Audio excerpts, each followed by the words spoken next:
आपके एक्स की higher self आपको कुछ बोलना चाहते हैं। चलो देखते हैं कि क्या बोलना चाहते हैं।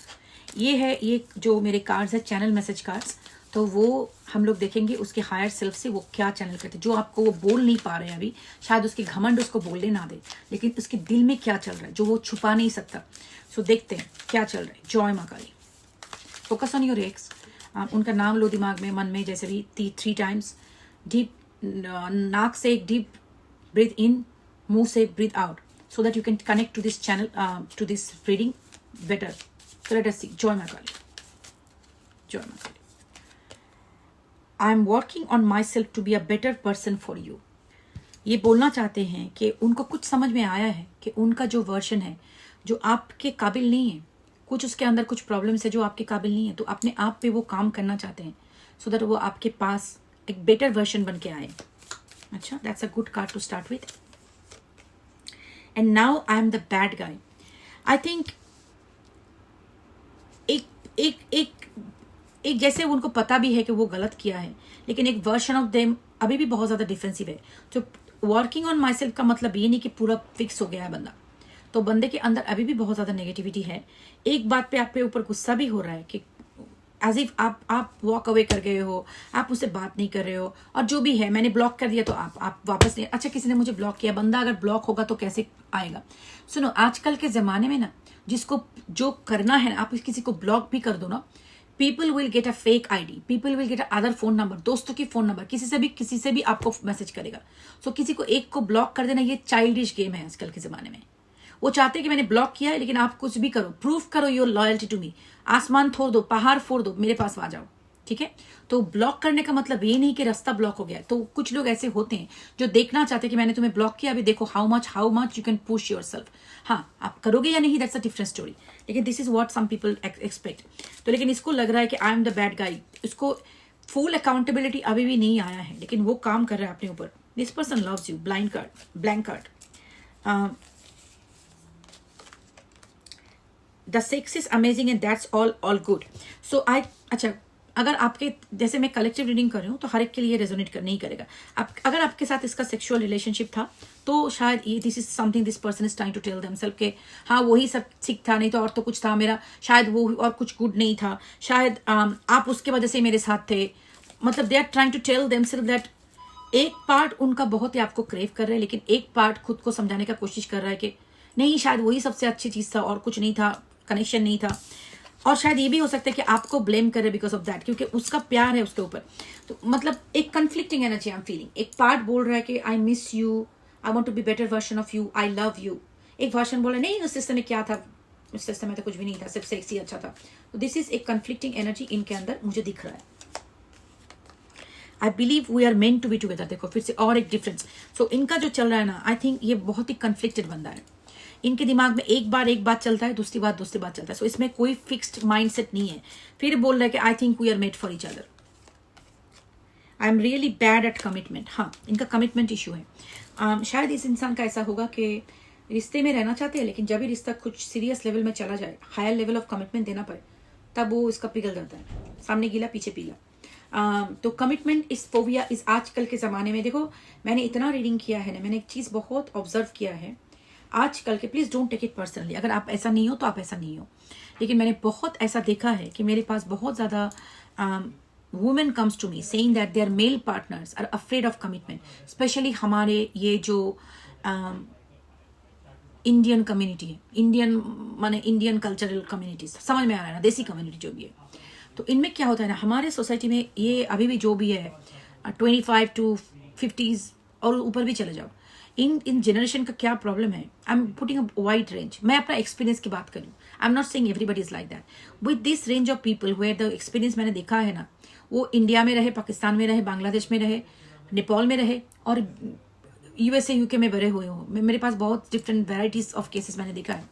तो मैं देखती हूँ कि I think it can be their upbringing, क्योंकि हमारे सोसाइटी में मेल्स को ऐसे अपब्रिंगिंग क्या है सो फार कि तुम बेटा हो तो तुम्हारा कोई कसूर नहीं है, सारे प्रॉब्लम बेटियों का होता है, इसका है उसका है, कोई प्रॉब्लम नहीं है। देखो again I am telling you, I am not generalising this, but मैंने जो देखा है अपना रीडिंग से मैं उससे बोल रही हूँ। बहुत सारे अच्छे मेन मेरे पास आते हैं, इतने अच्छे हैं ना, वो भी हमारे इंडियन कम्युनिटी से बिलोंग, देसी कम्युनिटी से बिलोंग करते हैं। पाकिस्तान से, इंडिया से, वो भी बहुत डेडिकेटेड लोग हैं। लेकिन इसीलिए मैं बोल रही हूँ, I am not generalising, but majority of this readings I have done, ये सारी वुमेन्स हैं। सो मेरे पीछे मत भागो, ठीक है ना? ये करके जो बोल रही हूँ सुनो। तुम अगर नहीं हो तो नहीं हो, अच्छी बात है। तो बात ये है कि इसके वजह से इन लोगों का ना अकाउंटेबिलिटी लेने का ना, रिस्पॉन्सिबिलिटी लेने का जो ताकत है ना, वो चला गया है।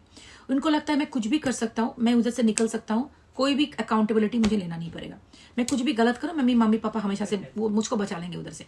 तो ये जो मेंटेलिटी एक हो गया ना, मैं कुछ भी करूँ, I can escape from this, I am above everything, एक गॉड लाइक फीलिंग, यही एक बहुत बड़ा गलत चीज हो गया है। तो जैसे कुछ भी कमिट, मेरा बेटा तो भी बच्चा है, ये है वो है, तो मम्मी पापा लोग ये बहुत ज्यादा काम उनके मतलब उनको करना नहीं पड़ता, हमारे लिए मम्मी पापा लोग कर देते हैं। और ये बात सिर्फ लड़कों के नहीं, लड़कों के लिए, लड़की के लिए भी हो सकता है, ऐसा नॉट नेसेसरली। तो जिन लोगों का बहुत ज्यादा मम्मी पापा उनके काम कर देते हैं, तो उनका क्या हो जाता है ना, उनका एक डिपेंडेंसी आ जाता है कि मैं कोई डिसीजन नहीं ले सकता, always my parents will take the decision for me. Subconsciously इनका ऐसा हो जाता है। तो कोई रिश्ते में जाके जब उनको खुद से अपना डिसीजन लेना पड़े तो उनका हो जाता है। सो इसलिए bad commitment is a very big issue in our community, in the majority in the male this age group. मैंने देखा है, मैं बार बार बोल रही हूँ, फिर से वो कमेंट मत कीजिए, मैं ये यार दिमाग है क्या, लगाया करो उसको कभी कभार काम में। लेकिन हाँ, ऐसे मैं फिर भी बोल रही हूँ, औरतें भी ऐसी हैं, लेकिन मेरे एक्सपीरियंस से मेरे पास जो रीडिंग आए हैं मैक्सिमम मेल्स। तो इसका वही होगा कि I am bad at commitment. लेकिन इसका मतलब ये नहीं आपको प्यार नहीं करता, प्यार करता है, लेकिन कमिटमेंट देके खुद की रिस्पॉन्सिबिलिटी लेना, इसका ताकत नहीं है। और बताओ, my days with you were the best days of my life. जरूर उसके जिंदगी में आपके साथ जो टाइम वक्त बिताया है वो उसके ज़िंदगी में बहुत ही ब्यूटीफुल था, वो याद करता है वो। सो देखो कितना कन्फ्लिक्टिंग थॉट्स है उसके, एक बार बोल रहे कि नहीं ये है वो है, एक बार बोल रहे कि वो ब्यूटीफुल था, एक बार कमिटमेंट से डर रहा है। Hope you make the first move, वो वेट कर रहा है कि आप उसको मैसेज करो, आप उसको मैसेज करो। फिर आप बोलोगे कि मुझे तो ब्लॉक करके रखा है। हाँ पता है, अगर ब्लॉक करके रखा भी है ना, तो भी लोग एक्सपेक्ट करते हैं कि तुम कुछ भी करो करके मुझे मैसेज करो, show me how desperate you are. लेकिन क्या आप दिखाओगे? नहीं करोगे आप, क्योंकि आपको डिस्परेशन नहीं दिखानी है। आप लोग जो डिस्परेशन दिखाते हो ना, उस डिस्परेशन की वजह से इन लोगों को ये सर में चढ़ जाते हैं अपने। तो ये चीज हमें बंद करनी है, डिस्परेशन नहीं दिखानी है। तुमने मुझे ब्लॉक किया है, तुम आके मुझे मैसेज करो। अनदर ब्लैंक कार्ड, ये इंसान आपको सच में प्यार करता है। कभी कभार ब्लैंक हो रहा है, बिल्कुल दिमाग खाली हो रहा है, इसको कुछ नहीं बोल सकता है, सिर्फ they are feeling the love for you. I hate that I love you. Now how contradictory is it now? It's like मैं तुम्हें प्यार करती हूँ और प्यार करता हूँ, but I hate that, क्योंकि I feel helpless, क्योंकि प्यार एक vulnerability है। अपने आप को वीक फील कर रहा हूँ मैं वीक बनना नहीं चाहता हूँ। I want to be strong, I want to show कि मुझे किसी का फर्क नहीं पड़ता है, लेकिन आपके लिए मुझे ये करना पड़ रहा है। I hate that। समझ में आ रहा है ना?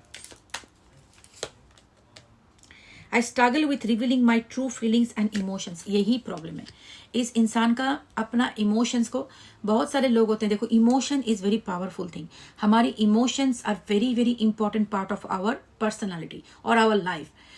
जैसे हम लोगों के साथ कनेक्ट करते हैं, emotions is are very very important. कुछ लोग होते हैं जो इमोशन दिखा नहीं पाते, प्यार करते हैं आपको, लेकिन आके आपको ये बोलना कि आई लव यू, आपके बिना मुझे दुख होता है, दर्द होता है, ये इनको लगता है वीकनेस है, इसके वजह से ये बोलना नहीं चाहते। लेकिन बेसिकली ये लोग क्या है, ये इमोशनली इमैच्योर लोग हैं।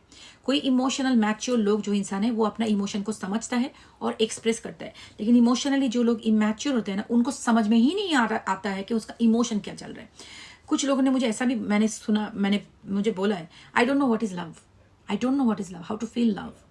तो वो फील करते हैं, लेकिन उनको समझ में नहीं आता कि ये फीलिंग लव वाली फीलिंग है। आपको सुन के ये मजाक जैसा लगेगा, लेकिन ये मजाक नहीं है।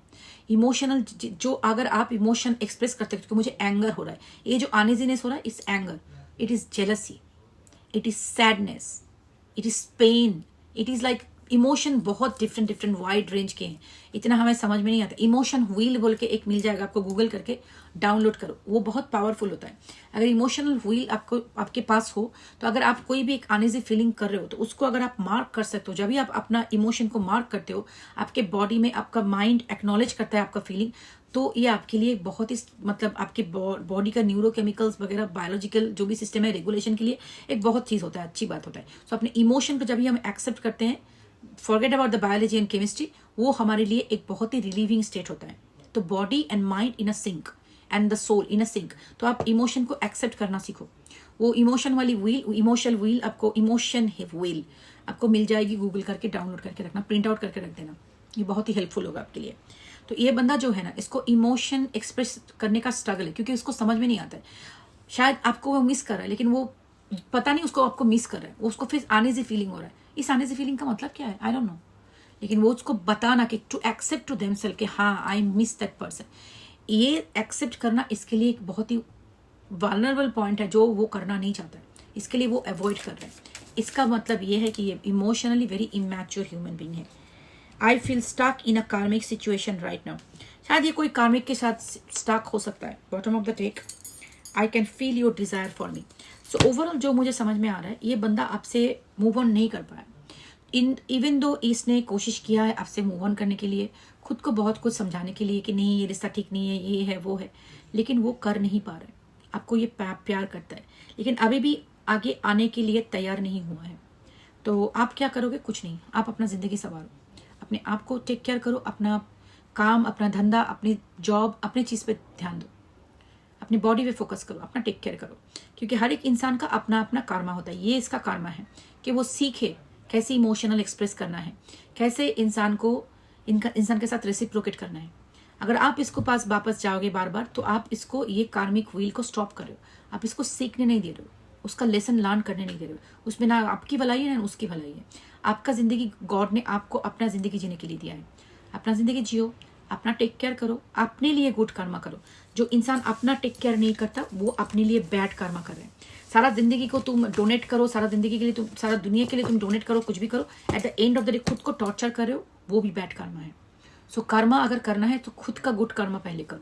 इसका मतलब मैं आपको यही बोल रही हूँ कि आप सेल्फिश बन जाओ, लोगों का हर्ट करो, नहीं। आपका कोई एक्शन से दुनिया, लोगों को ऐसा होना नहीं चाहिए कि आपके वजह से लोगों की ज़िंदगी में आंखों में आंसू आ जाए। हाँ, सेल्फिश लोगों का बात छोड़ो, I am talking about the normal general thing. But बात सही है, लेकिन खुद का टेक केयर करना भी बहुत इंपॉर्टेंट है, क्योंकि आप हो द ओनली कनेक्शन, आपकी बॉडी, आपकी mind is the only connection between you and the creator.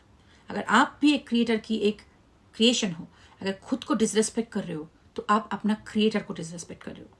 ये मत करो, ठीक है। Take care of yourself, love and light.